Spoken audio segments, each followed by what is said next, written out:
Sakop sa ginibong drug bypass operation. Triple o apat na doble ang bihikulo na gruso sa siyudad kang Naga. Mas complain ng police station kang Naga City Police Office. Newsbreak. Sa headlines kan mga barata, mga nagbabakalim parol para ngunya na Pasko, kulang pa. Medical mission ka na Bicol Party List as in LGU Naga nasa ikaduang aldaw na. Sarong OFW sa Pili Camarines Sur, arestado sa anti-illegal drug bypass operation. Game 1 para sa Bukal Season 5 Finals gigibuhon na sa aga. Dios marhay na aldaw. Ako si Antoinette Eduardo ang sa indong tagapagatod Bareta. Kada minaabot ang Pasko, dahil pwedeng mawaraan mga tradisyonal na pangdekorasyon, arog kan parol. Nangunyan dakul nang nakadisplay sa Naga City People's Mall. May istorya si Melvin Machado. Huli taparanin ang pagselebrar kang Kapaskuhan. Dakul naman ang may display ngunya ning parol sa Naga City People's Mall. Saro na sa may display ning pinapabakal na parol ay si Mr. Efren Abarrientos sa may 15 taon na sa paggibo asin pagpabakal kay ni. Alagad ngunyan medyo maloy pasubuot ang barakalin ning parol. Kung igwa man nagbabakal, ini mga estudyante. Aging si Nanay Erlinda Pareñas na anuman taon nagtitinda sa Naga City People's Mall. Estudyante man ang sa iyang parokyano sa mga tindang parol. Ay, mabinta pa man pero almost almost 50% ang nawara. Ang nahiling ko nawara halos 50% ang kuyan. Sa hili mo po, ano po ang dahilan kung taan ang araw ka to? Nagbaba ang bed? Ang kuyan, ang talagang mabinta mi idiyo ay ito mga pang-estudyante. Iyo ang nagbabarakal sa muya, mga nag-wholesaler, kung saan ngunyan dahil gayo dati nagpupuong kaya yan pag November 1 pa lang yun na ay ngunyan dahil gayo igo pa mapiday ng Iyo pa man, pasaro-saro ta mga project kang mga estudyante. Sa wholesale, mas makakatipid kung mabakalin dakula asin salit na sukol nin parol. Pwede subutin ning ito sa presyong 30 pesos hasta 20 pesos ang pidaso. Ang tao ako kaya hugot-hugot ang presyo ko, nagigibok kaya ako. Na-range yan siguro mga mga 30. Sa wholesale yan, wholesale. 28 wholesale, wholesale. Apira po ang bintahan kang parol? 35. Para res po yan. 35 para rehas yan. Tapos pag mga dakol, 30. Pag mga wholesaler, mga anong-anong. Yentras sa nagrarani ang Kapaskuhan asin ang pagkakaigwa ni mga Christmas party, mas madakul man subot ang parabakalin parol para gibuhon dekorasyon. Para sa One Media TV 48 Naga, Melvin Machado, Newsbreak. Mientras tanto, tulong Team Can City Social Welfare and Development Office ang nagriribay-ribay sa paglibot sa Sentro Canaga sa pagsitar asin pag-rescue sa mga kaakian na nagpapalimos, mga ngaruling asin iba pang aktibidad na nagbubugtak sa sainda sa peligro. Susog ki Miss Evangeline Manalo, Social Welfare Officer 3, katuwang nindadigdi ang Barangay Council for the Protection of Children, alagad mas dakula ang obligasyon kan mga magurang sa pagpagirumdum sa saindang mga kaakian. Sa street po baga, dakulo syempre dakul mga transportasyon, tapos baka magkariligisinda. Lalo na po pati pag ang samuya pong auto na hiling na, nagdadaralaga na yan, so delikado po yan. And bako lang sa aki, pati po sa Barangay Council for the Protection of Children, hagad mi din ang sa indang kooperasyon na anytime po na mag-endorse ang samuyang opisina ning aki na hali sa indang barangay, ibabalik mi, kaipuhan yung intensive follow-up and monitoring na sana, then na sinda magbalik. Siyempre po, ang pinakalas na may obligasyon si mga magurang. Dapat po ang mga magurang, pag ang aki po ninda siring kayo ang gibo, sinda po mismo ang magibo ning paagi kung paano na ang aki ni day na mag-utro. Padagos sa mga bareta, Sobra man ang kaugmahan ni Mayor Fermin Mabolo kan San Fernando, Camarines Sur sa nako ang onra kan sa iyang aki na si Luis Mabolo matapos makabali sa BBC 100 Influential Women Around the Globe huli sa pagtulod kan Cacao Project sa Saindang, Banwaan. Susug ki Mayor Mabolo, bako lang para sa iyang aki ang nasabing onra kundi para sa mga parauma kan San Fernando, Camarines Sur na nagtubod sa Cacao Project na Saindang pinagsuportahan. Siyempre bilang ama, dakulang onra sa tuya bilang especially sarong alkalde na mapabilang sa imong aki sa listahan kan BBC's 100 most influential women around the globe ngunya na 2023. Produkto yan kang siyempre effort kan sa kuyang aki, and then partnership with the local government and the farmers. Magayon nun sa muyang naging mga programa sa San Fernando sa paagi kang pagkakakao through the Cacao Project, and isa partnership. Kaya ang onrang ini bako lang kay Luis kundi para sa LGU and para sa mga taga San Fernando as a whole. So pinapasalamatan ta mga farmers na nagtubod sa samuyang advokasya na ang mapabago kang sa indang antas kang pamumuhay iyo ang pagkakakao. Sa iba pang bareta, sa ikaduwang pagkakataon, liwat na pinagibo ang road safety seminar para sa mga may sadirinin e-bike as in bike sa syudad ni Naga. Ginibo ang nasabing pagtiripon sa Santa Cruz Event Center na inatenderan kan dakul na may sadirinin e-bike. Presente sa nasabing aktibidad sin the City Councilor Omar Buenafe, PNP Naga, LTO as in Public Safety Office. Huli kan padagos na pagdakol kan e-bike sa syudad, mas marhay subuot na mapagirumdum asin matukduan nin tamang pagmaneho an mga may sadirinin e-bike sa syudad. Sa iba pang bareta, matapos ang medical mission sa Barangay Bagong Bayan Sur, Kasuudma, sa Barangay Abella naman pinagibungon niya na aldaw ang libreng medical mission na proyekto kan lokal na gobyerno kan Naga asin ako Bicol Party List sa pamamayo ni Congressman Elizalde Co. Sa maabot na November 28, gigibuhon man ang kaparehong aktibidad sa Bagong Bayan Norte. November 29 sa Barangay Igualdad, November 30 sa Barangay Sabang as in December 1 sa Barangay Mabolo, Syudad ni Naga. Sa pagbabalikan news break, OFW sa Banwaan in Pili, Camarines Sur arestado sa anti-illegal drug buy-bust operation. Iyan as in iba pang mga bareta sa pagbuelta kan One Media TV 48 Naga News Break. Dakop sa ginibong drug buy-bust operation. Triple o apat na doble ang bihikulo na gruso sa syudad kang Naga. Mas complain ng police station kang Naga City Police Office. Newsbreak. Flight attendants, prepare for takeoff, please.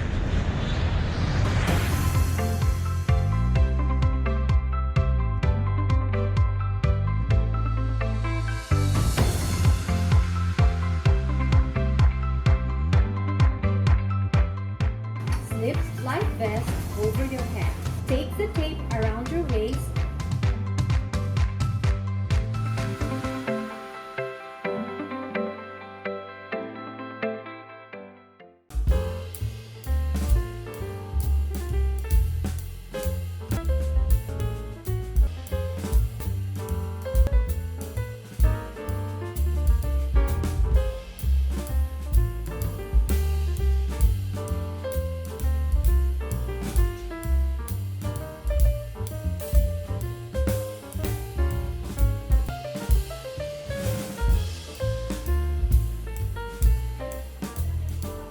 Life at home is better with Unlimited.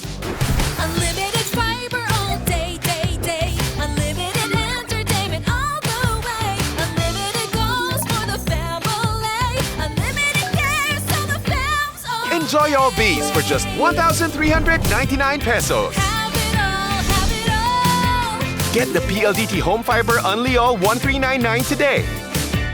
Apply now and have it all, have it all.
Miss Kay, gano'n na. Yung parang, you don't talk much.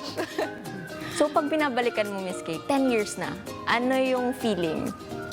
If it's scary to leap, that's the best time to take your leap. Pag kinakausap ko si Miss Kay, parating may solusyon. Pag yung plan A hindi nag-work, may plan B. Ako rin kasi magastos. Oo. If you are really passionate with what you do, tapos may mga goals ka na dapat mo i-achieve, so parang against all odds, you have to do this to produce a better result.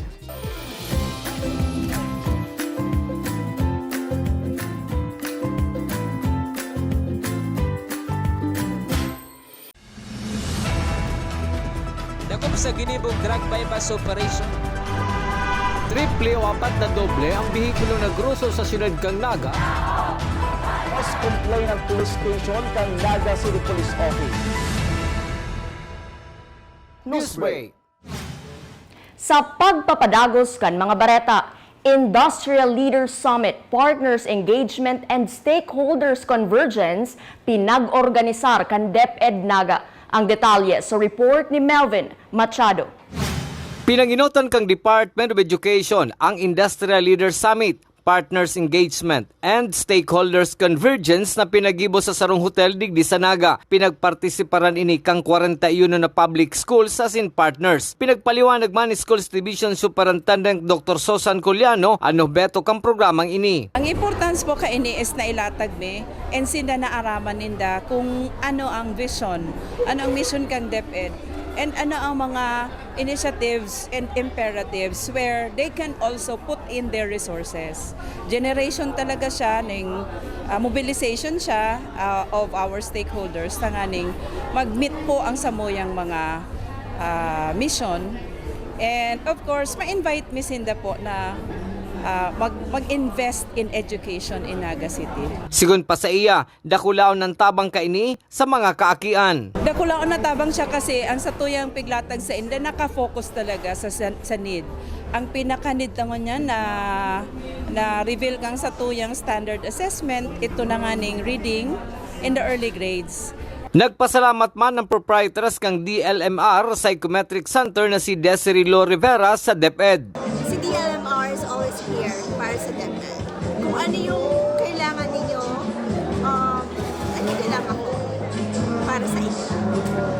Always willing to help, and kung ano man yung para sa mga bata, andito na ako sa brigada, andito lang lagi sa DLMR. Naglalaw ang Department of Education na magkakaigwasinda ni mas dakulpa na partners tanganing mas ma-address ang mga issue na sa indang pinag-aatubang. Para sa One Media TV 48 Naga, Melvin Machado, Newsbreak.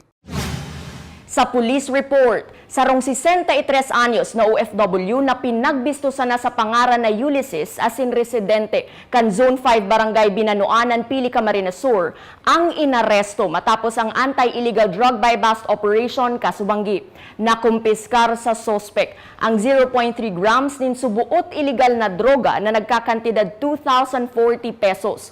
Kabali pa sa na-recover sa sospek ang sarong caliber 45 pistol na may serial number 832974 na may magazine asin 8 bala.